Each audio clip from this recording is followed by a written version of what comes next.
The question is, will the value of XRP be the same in the private ledgers as it is on the public?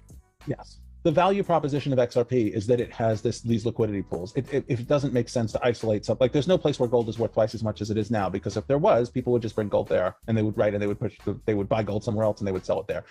Unless the only way that you can have the value be very different in two places is if there's a lot of friction. And if there's friction, someone will make a business of removing that friction. So I don't see any realistic scenario where XRP has significantly different value unless something's wrong.